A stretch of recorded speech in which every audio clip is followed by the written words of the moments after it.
மாநிலங்களவை உறுப்பினர்களுக்கான காலி இடங்களை நிரப்புவதற்கு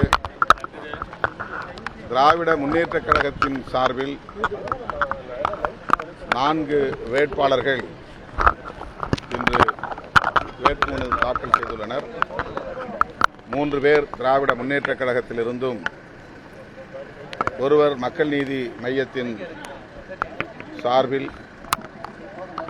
திரு கமல்ஹாசன் அவர்களும் இன்று வேட்புமனு தாக்கல் செய்துள்ளனர். மதசார்பற்ற முற்போக்கு கூட்டணியின் அங்கம் என்கிற முறையில் விடுதலை சிறுத்தைகள் கட்சியின் சார்பில் நானும் இந்த வேட்புமனு தாக்கலில் பங்கேற்றேன். இந்த 4 போட்டியின்றி இன்றைக்கு தேர்வு செய்யப்படுகிற நிலையில் உள்ளனர். அவர்களுக்கு என்னுடைய வாழ்த்துக்களை தெரிவித்துக் கொள்கிறேன். ஜூன் 14ஆம் தேதி விடுதலை சிறுத்தைகள் கட்சியின் சார்பில் திருச்சிராப்பள்ளியில் மதச்சார்பின்மை காப்போம் பேரணி நடைபெற உள்ளது. அரசமைப்பு சட்டத்தின் உயிர்மூச்சு கோட்பாடாக இருக்கிற மதச்சார்பின்மைக்கு பாஜக ஒன்றிய அரசால் பெரும் தீங்கு சூழ்ந்துள்ளது.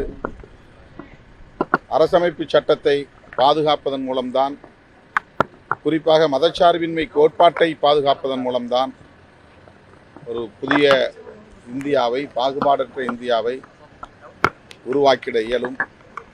ஆகவே அனைத்து தரப்பு ஜனநாயக சக்திகளும் தேசிய அளவில் ஒருங்கிணைய வேண்டிய வரலாற்று தேவை எழுந்துள்ளது.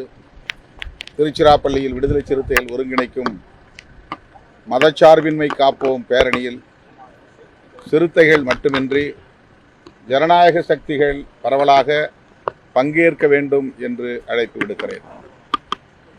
தொகுதி மறுசீரமைப்பு மீண்டும் ஒரு அச்சத்தை 2026 சென்செக்ஸுக்கு அப்புறம் பண்ணியிருக்காரு.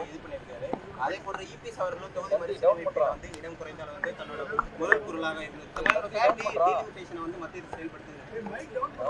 மக்கள் தொகை சென்சஸ் தள்ளிப்படுவது விரைவில் மக்கள் தொகை கணக்கெடுப்பு நடத்தப்படும் என்று இப்போது சுற்றறிக்கை வெளியாகி இருக்கிறது.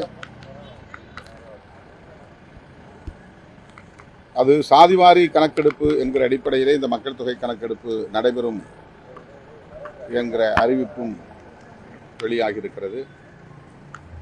அது முடிந்த பின்னர் தான் தொகுதி மறுவரையறை செய்வதற்கு தொடர்பான கமிட்டியை இந்திய ஒன்றிய அரசு அமைக்கும். அப்போது தமிழ்நாடு உள்ளிட்ட தென்னிந்திய மாநிலங்கள் பாதிக்கக்கூடாது என்கிற கோரிக்கையை கட்டாயமாக தமிழ்நாட்டிலிருந்து முன்வைப்போம், அழுத்தம் கொடுப்போம். முதலில் மக்கள் தொகை கணக்கெடுப்பு சாதிவாரி அடிப்படையில் வெற்றிகரமாக நடந்தேறட்டும் என்று நாம் விரும்புகிறோம். செய்திகளை உடனுக்குடனும் துல்லியமாகவும் தெரிந்து கொள்ள சப்ஸ்கிரைப் பண்ணுங்க.